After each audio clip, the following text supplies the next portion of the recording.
Hello everyone, welcome to Raksha Academy. कैसे हैं आप?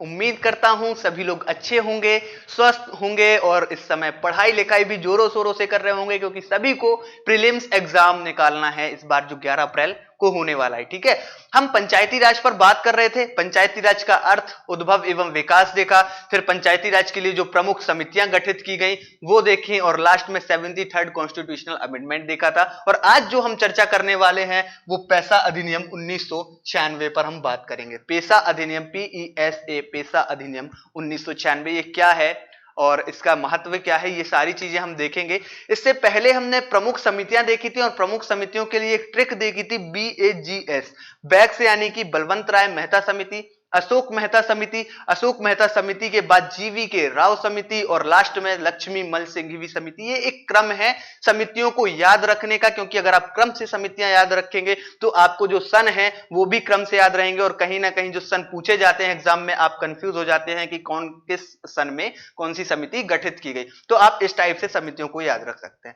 फिर हम बात करें 73वें संविधान संशोधन की, तो 24 अप्रैल 1993 को यह संशोधन पूरे देश में लागू किया गया था। लेकिन पूरे देश में लागू तो किया गया था, पूरे भारतवर्ष में तो लागू किया गया था, लेकिन जो संविधान की अनुसूची 12 अनुसूचियां जो दी गई हैं, 12 अनुसूची में से जो 5वीं अनुसूची है उसमें जो क्षेत्र दिए गए हैं, कुछ विशेष क्षेत्र दिए गए हैं, अनुसूचित जनजाति के जो क्षेत्र हैं वहां पर यह पंचायती राज अधिनियम लागू नहीं किया गया था। ऐसा क्यों किया गया था, मतलब ये लागू क्यों नहीं किया गया? क्योंकि जो अनुसूचित क्षेत्र हैं 5वीं अनुसूची में, वो उनके खुद के कुछ नियम कायदे कानून थे, उनके खुद के धार्मिक रिचुअल्स थे, उनकी खुद की जो पंचायत थी। तो जो कानून के जानकार थे, जो कानून के सलाहकार थे, उन्होंने ऐसा सोचा कि इन पर यह जबरदस्ती का पंचायती राज अधिनियम ना लागू किया जाए, ये पूरे भारतवर्ष में लागू किया जाए, लेकिन 5वीं अनुसूची में जो क्षेत्र हैं वहां पर यह लागू ना किया जाए। फिर ये किया तो ऐसा फायदे के लिए गया था, उन्हीं के हक के लिए किया गया था कि उनके हक को ना मारे, जो हक हैं उनके, उन पर ना कुछ उंगली उठाई जाए या फिर उन पर ना जबरदस्ती का कुछ थोपा जाए। लेकिन इनके फायदे से ज्यादा नुकसान देखे गए। फायदा तो कुछ हुआ, जो थोड़ा बहुत हुआ कि उन थोड़ा बहुत ही फायदा हुआ होगा, लेकिन जो नुकसान थे वो ज्यादा थे, क्योंकि पंचायत राज के लिए, पंचायतों के लिए जो विकास कार्यक्रम लाए जा रहे थे, पंचायतों के लिए जो फंड लाया जा रहा था, पंचायतों के लिए जो और भी चीजें अच्छी अच्छी करी जा रही थी, गांव का विकास हो रहा था, वो वहां पर लागू नहीं किया जा सकता था, क्योंकि वहां पर पंचायती राज लागू ही नहीं किया गया था। फिर इन्हीं सब चीजों को देखते हुए केंद्र सरकार ने एक दिनेश सिंह भूरिया की अध्यक्षता में एक समिति का गठन किया, और दिनेश सिंह भूरिया को यह काम सौंपा गया कि पहले आप जो 5वीं अनुसूची में राज्य आ रहे हैं, उनके अंदर जो अनुसूचित क्षेत्र आ रहे हैं, वहां जाकर एक बार सर्वे करो और देखो कि क्या वहां पर पंचायती राज लागू हम कर सकते हैं। तो दिनेश सिंह भूरिया गए और दिनेश सिंह भूरिया ने पूरा सर्वे लिया और एक रिपोर्ट जाहिर करी, रिपोर्ट प्रस्तुत करी। उसी रिपोर्ट के बाद ये पैसा अधिनियम 1996, पैसा अधिनियम 1996 वहां पर, जहां पर पंचायत अनुसूचित क्षेत्र थे, वहां लागू किया गया। अब हम पैसा अधिनियम को देखें अगर, ठीक है, इंग्लिश में लिख लेते हैं PESA। ये पैसा का मतलब धन नहीं है, ये पैसा का मतलब ऐसा अधिनियम 1996 आप देखकर ऐसा अंदाज लगा सकते हैं, अगर आपने नहीं पढ़ा है, कि ये योजना कोई सरकार, प्रधानमंत्री ने कोई योजना लाई है, और ये किसके लिए लाई होगी? ये पैसे से संबंधित, विकास कार्यक्रम से संबंधित लाई गई होगी। लेकिन जो इसका नाम है वो पैसा है, और इसका अगर देखें तो पंचायत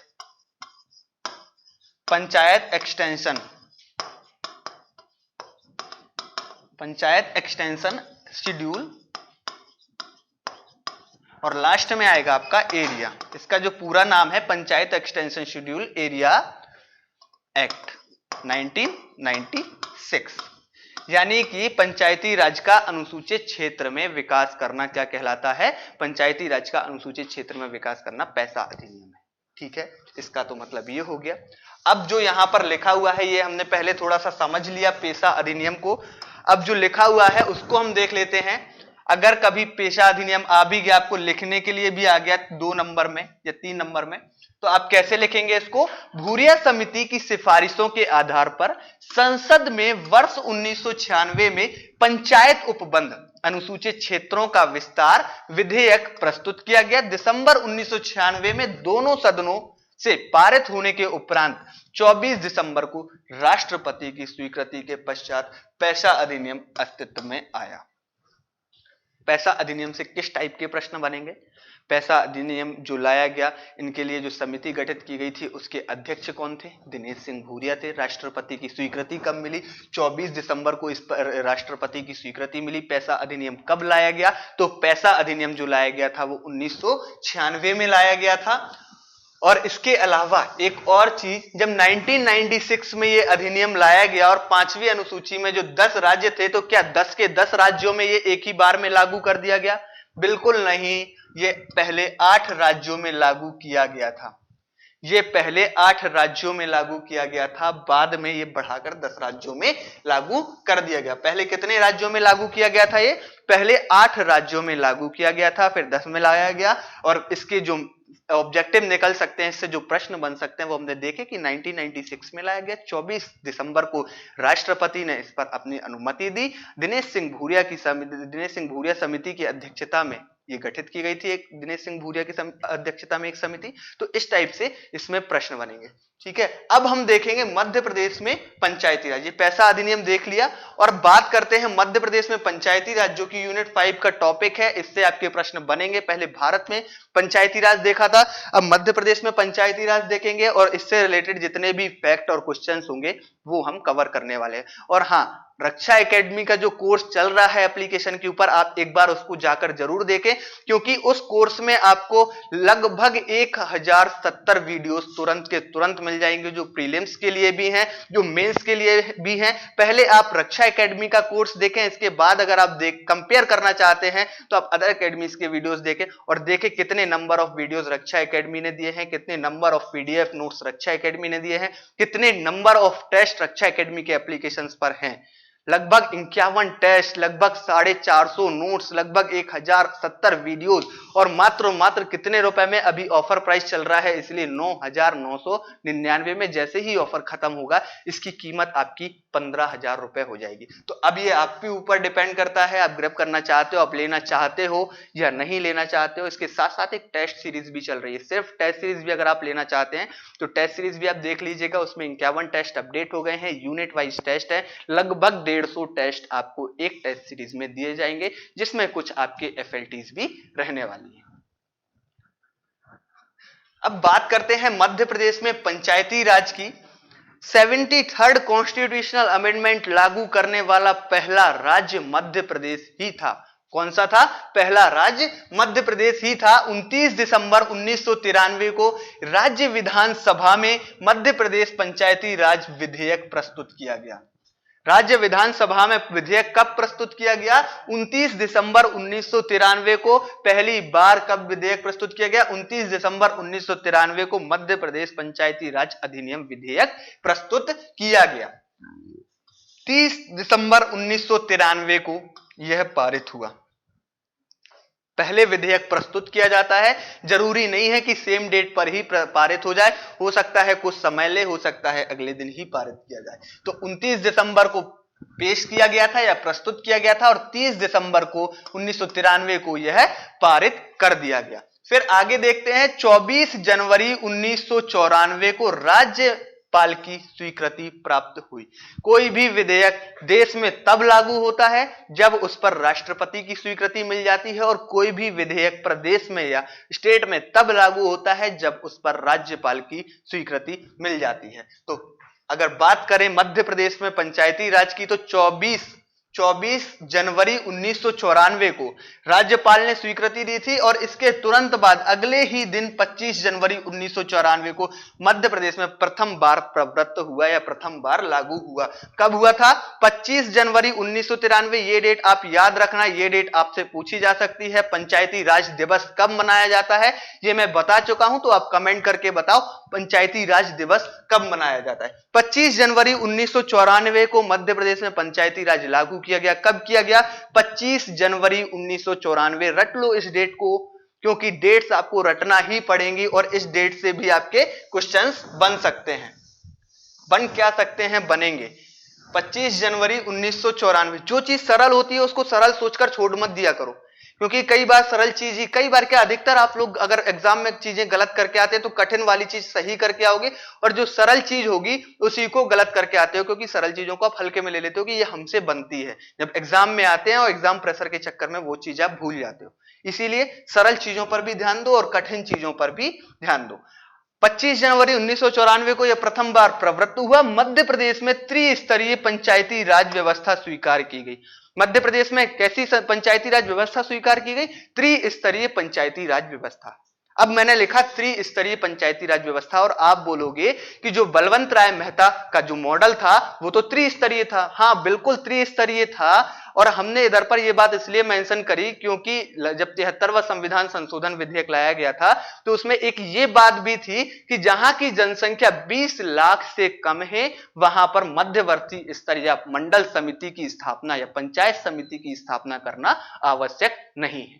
ठीक है, इसीलिए यहां पर लिखा गया है। कई जगह द्विस्तरीय पंचायती राज व्यवस्था भी है, कई जगह त्रिस्तरीय पंचायती राज व्यवस्था भी है, लेकिन हम मध्य प्रदेश के वासी हैं, हम मध्य प्रदेश के निवासी हैं, इसलिए मध्य प्रदेश की हम चर्चा करेंगे। और मध्य प्रदेश में पंचायती राज व्यवस्था कब लाई गई थी?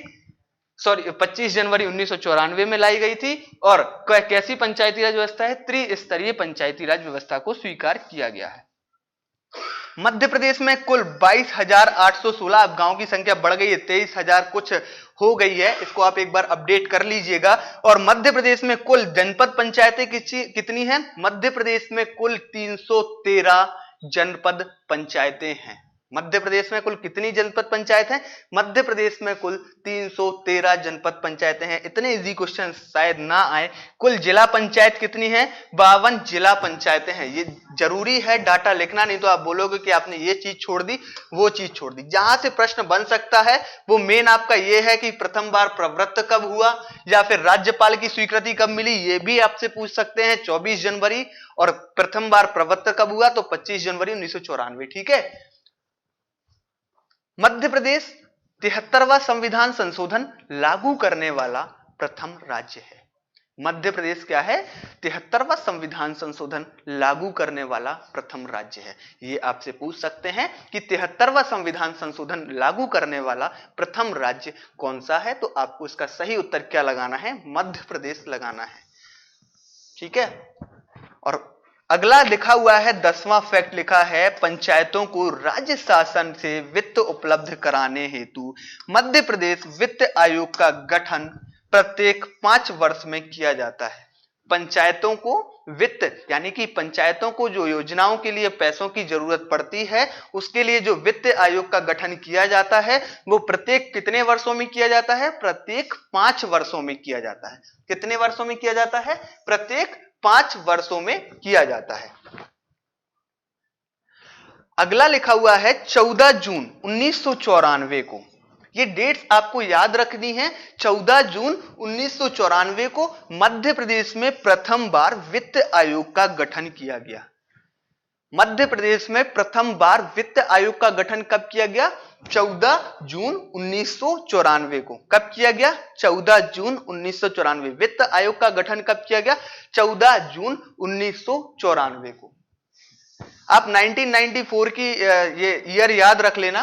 ठीक है, उसमें स्टार्टिंग करना सबसे पहले, ऐसे याद रखने का। अगर आपको समझ में नहीं आ रहा है, आपको सारी डेट्स मिक्स हो रही हैं, तो आप इस टाइप से याद रख सकते हैं कि जनवरी से शुरुआत हुई थी। ठीक है, 24 जनवरी, अगर बात ऐसे देखे तो पहले से हो गई थी, लेकिन राज्यपाल की जो स्वीकृति, तो 24 जनवरी याद रखना है राज्यपाल की स्वीकृति। इसके बाद 24 जनवरी के बाद हम आते हैं 25 जनवरी पर, तो पूरे मध्य प्रदेश में प्रवृत्त हुआ माना गया या लागू हुआ माना गया। इसके बाद जो अगली डेट याद रखनी है वो अगली डेट हमें चुनाव वाली याद रखनी है। जो चुनाव कराए गए थे वो अप्रैल 1994 में कराए गए थे पहली बार चुनाव। जनवरी के बाद अप्रैल के बाद चुनाव हो गए। तो चुनाव के बाद क्या किया गया? वित्त आयोग का गठन किया गया। कब किया गया? 14 जून 1994। तो ऐसे आप मंथ वाइज याद रख सकते हैं, तो आपको चीजें याद रहेंगी। अगला है मध्य प्रदेश सरकार के वित्त विभाग ने 5वें राज्य वित्त आयोग का गठन 2017 में किया। पांचवें वित्त आयोग का गठन कब किया गया? 2017 में किया गया। पांचवें राज्य वित्त आयोग का गठन कब किया गया? 2017 में। और पहली बार वित्त आयोग का गठन कब किया गया था? 14 जून 1994 को। और प्रत्येक 5 वर्ष में किया जाता है। तो आप एक कॉमन सेंस लगाएं, एक अनुमान लगाएं, तो पांचवा वित्त आयोग कब आएगा आपका? 2017 में आएगा। ठीक है। अगला है मध्य प्रदेश पंचायती राज अधिनियम के अंतर्गत मध्य प्रदेश में प्रथम चुनाव अप्रैल 1994 में हुए। प्रथम बार चुनाव कब हुए थे? अप्रैल 1994 में हुए। और प्रथम बार राज्य निर्वाचन आयोग का गठन 19 जनवरी 1994 को हुआ। राज्य वित्त आयोग का गठन कब हुआ था? राज्य निर्वाचन आयोग का गठन हुआ था 19 जनवरी 1994 को हुआ था। एक सेकेंड। ठीक है। 3 स्तरों पर SC, ST, OBC व महिलाओं के लिए आरक्षण की व्यवस्था की गई। 3 स्तरों पर आरक्षण की व्यवस्था की गई। SC, ST को अलग आरक्षण दिया गया। महिलाओं को 1/3 कुल सीटों का 1/3 आरक्षण दिया गया था। हालांकि मध्य प्रदेश ऐसा पहला राज्य बन गया जिसने महिलाओं को 1/2 कुल सीटों का 1/2 आरक्षण दिया। ये कब हुआ? जब 110वां संविधान संशोधन विधेयक लाया गया। उसमें कुछ ऐसी बात रखी गई, ऐसी सिफारिशें रखी गई जिसमें मध्य प्रदेश ने महिलाओं को 1/2 कुल सीटों का 1/2 आरक्षण दिया गया। बात करें ओबीसी की, तो ओबीसी के लिए बात छोड़ी गई है राज्य विधानमंडलों पे। किस पर बात छोड़ी गई है? राज्य विधानमंडलों पर। क्योंकि पंचायती राज जो है वो राज्य सूची का विषय है। तो कुछ ऐसे कांस्टेंट कर दिए, कुछ ऐसी चीजें कर दी कि जो फॉलो करना ही करना है हर राज्यों को। और कुछ चीजें जैसे योग्यताओं में एक योग्यता दी 21 वर्ष का होना चाहिए। बाकी योग्यताएं राज्य विधानमंडल पर छोड़ दी गई। आप अपने हिसाब से डिसाइड कर लो। ऐसे ही अगर बात करें तो आरक्षण की बात करें, ओबीसी के लिए जो आरक्षण है वो राज्य विधानमंडलों पर छोड़ दिया गया है कि आप चाहो तो उन्हें आरक्षण दे दो और चाहो तो बिल्कुल भी आरक्षण ना दो। हालांकि देना चाहिए और देते भी हैं। SC, ST, OBC वाली बात हो गई। और इससे भी प्रश्न बनेंगे आपके। ठीक है। आपको ऐसा प्रश्न सही गलत में ऐसा प्रश्न दे सकते हैं कि निम्नलिखित में से असत्य कथन को छाटिए और लिख देंगे। असत्य कथन में लिख देंगे SC, ST, OBC एवं महिलाओं को कुल सीटों का 1/3 पर आरक्षण दिया गया है। या फिर ऐसा भी लिख सकते हैं SC, ST, OBC एवं SC, ST महिलाओं को कुल सीटों का 1/3 आरक्षण दिया गया है। तो ये कथन असत्य है और आप जल्द जल्द में इसको पढ़ेंगे नहीं और आप सोचेंगे कि ये सही लिखा हुआ है। अब आते हैं राइट टू रिकॉल पर। मध्य प्रदेश पहला राज्य है जिसने स्थानीय स्वशासन राइट टू रिकॉल का प्रावधान किया। स्थानीय स्वशासन में क्या किया? राइट टू रिकॉल का प्रावधान किया। इसको हिंदी में बोले प्रत्यावर्तन का प्रावधान। प्रत्यावर्तन का प्रावधान, जैसे एक अविश्वास प्रस्ताव होता है ऐसे ही प्रत्यावर्तन यानी कि बुलाना, पुनः बुलाना, राइट टू रिकॉल। अब बात करें राइट टू रिकॉल की, तो राइट टू रिकॉल किसके लिए लाया जाता है? सबसे पहला क्वेश्चन आपका होना चाहिए कि ये किसके लिए लाया जाता है। अगला क्वेश्चन आपका होना चाहिए इसमें कि ये कौन लाएगा, ये कौन लाएगा। और आपका इसके बाद अगला क्वेश्चन होना चाहिए कि यह किस आधार पर लाया जा सकता है, किस आधार पर लाया जा सकता है।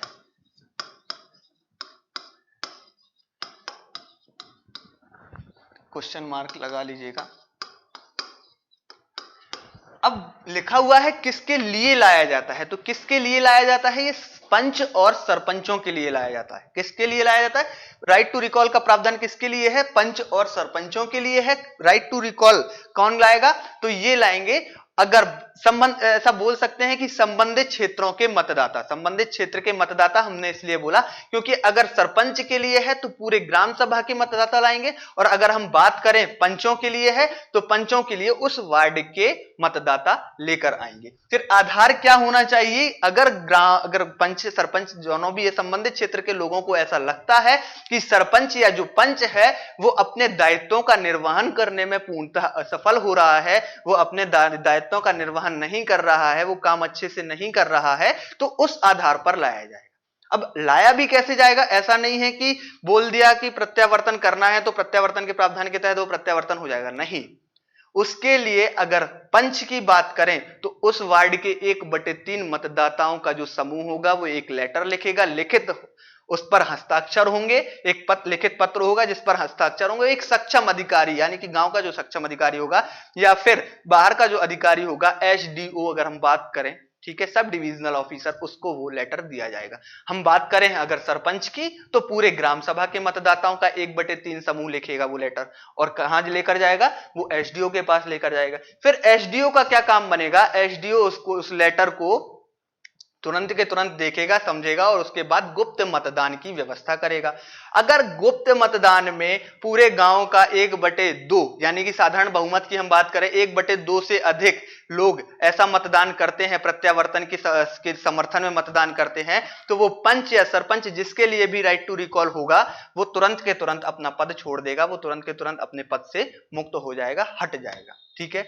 लेकिन अगर सरपंच को या पंच को ऐसा लगता है कि जो राइट टू रिकॉल की प्रोसेस है वो ढंग से नहीं हुई है, उसके साथ कोई साजिश की गई है, तो वो कलेक्टर को जिस दिन राइट टू रिकॉल लाया जाएगा उसके 7 दिन के भीतर एक लेटर लिखेगा और कलेक्टर उसको 30 दिन के अंदर उसका रिप्लाई करेगा, ठीक है।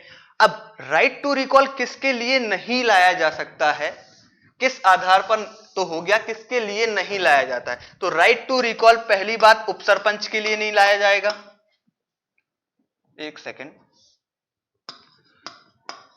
उप सरपंच के लिए नहीं लाया जाएगा। दूसरी बात, जनपद अध्यक्ष उपाध्यक्ष होंगे। इसके अलावा जिला उपाध्यक्ष या अध्यक्ष होंगे, अध्यक्ष या उपाध्यक्ष। तो सीधी सी इन शॉर्ट इतना लिखने से अच्छा, अगर मैं आपको इतना पढ़ने से अच्छा ये बता दूं कि राइट टू रिकॉल सिर्फ पंच और सरपंचों के लिए प्रावधान किया गया है, तो ये ज्यादा अच्छा आपके लिए रहेगा, याद करने में आपको सहूलियत रहेगी कि पंच और सरपंचों के लिए किया गया। अगर कार्यकाल सिर्फ 6 माह का बचा है तो राइट टू रिकॉल का प्रावधान नहीं किया जा सकता है। यदि 2.5 वर्ष के पहले आप राइट टू, जो उसका कार्यकाल है एक सरपंच का या एक पंच का, आप 2.5 वर्ष के पहले ही उसके लिए राइट टू रिकॉल का प्रावधान करने का सोचें तो भी नहीं कर सकते हो, उसमें भी कुछ कंडीशंस होती हैं। तो राइट टू रिकॉल हमने जान लिया। अब इसके लिए जो फैक्ट है हम वो देख लेते हैं। मध्य प्रदेश में हर चीज ऐसे नहीं देखना कि हर चीज एग्जाम के लिए ही पढ़ना है, कुछ चीज व्यवहारिक ज्ञान के लिए। आप राइट टू रिकॉल पढ़ रहे हैं, आपको राइट टू रिकॉल का मतलब पता होना चाहिए। मध्य प्रदेश में राइट टू रिकॉल का सर्वप्रथम प्रयोग शहडोल जिले की अनूपपुर तहसील में किया गया। क्वेश्चन बन सकता है राइट टू रिकॉल का प्रयोग सबसे पहले कहां किया गया? अगर डिस्ट्रिक्ट आता है तो शहडोल हो जाएगा, तहसील आती है अनूपपुर, शहडोल जिले के अनूपपुर तहसील में किया गया। 2 फरवरी 2006 में मध्य प्रदेश में मनरेगा योजना लागू की गई। मनरेगा योजना कब लागू की गई? 2 फरवरी 2006 में। और अगला जो आपका फैक्ट बनता है, मध्य प्रदेश में ग्राम न्यायालय व्यवस्था का शुभारंभ 26 जनवरी 2001 में किया गया। मध्य प्रदेश में ग्राम न्यायालय का शुभारंभ कब किया गया? 26 जनवरी 2001 में। वही ना कि संवैधानिक दर्जा देने के बाद पंचायतों का जो है वो दर्पण ही चेंज हो गया, मतलब पंचायतों की सूरत ही चेंज हो गई। रोज कुछ ना कुछ नया अच्छा पंचायतों के लिए हो रहा था, गांवों के लिए हो रहा था। ग्राम न्यायालय की व्यवस्था कब की गई? 26 जनवरी 2001। नीमच के झांतला गांव में पहली बार राज्य सरकार द्वारा 2001 में ग्राम न्यायालय की स्थापना की गई। ये प्रश्न आपसे बन सकता है कि पहली बार ग्राम न्यायालय की स्थापना कहां की गई? अगर गांव का नाम आता है तो झांतला गांव होगा, और अगर डिस्ट्रिक्ट का नाम आता है तो कहां होगा? नीमच। नीमच के झांतला गांव की में पहली बार ग्राम न्यायालय की स्थापना की गई। ग्राम न्यायालय की स्थापना की कब गई थी? 26 जनवरी 2001। अगला है बेरसिया, भोपाल में केंद्र सरकार द्वारा ग्राम न्यायालय की स्थापना की गई। फिर कहां की गई? बेरसिया भोपाल में राज्य सरकार द्वारा केंद्र सरकार द्वारा ग्राम न्यायालय की स्थापना की गई। तो आज मध्य प्रदेश का जितना भी फैक्चुअल डाटा था पंचायती राज को लेकर वो हमने देख लिया है। अगर कोई भी फैक्ट आपका छूटा है तो मैंने पहले ही बोला है कि वो सारे हम एमसीक्यूज में सब कवर कर लेंगे। वैसे तो कुछ छूटा नहीं, अगर छूटा भी होगा तो हम एमसीक्यूज देखेंगे। अब पंचायती राज के 4 लेक्चर्स हो गए हैं, 4 के बाद अगला जो लेक्चर आएगा उसमें आपके एमसीक्यूज रहेंगे। 100 से 125 एमसीक्यू पंचायती राज के हम सॉल्व करने वाले हैं। तो रक्षा एकेडमी के यूट्यूब चैनल पर जितनी भी इंफॉर्मेटिव चीजें, जितना भी कंटेंट आ रहा है उसको देखते रहिए। धन्यवाद, बहुत बहुत धन्यवाद।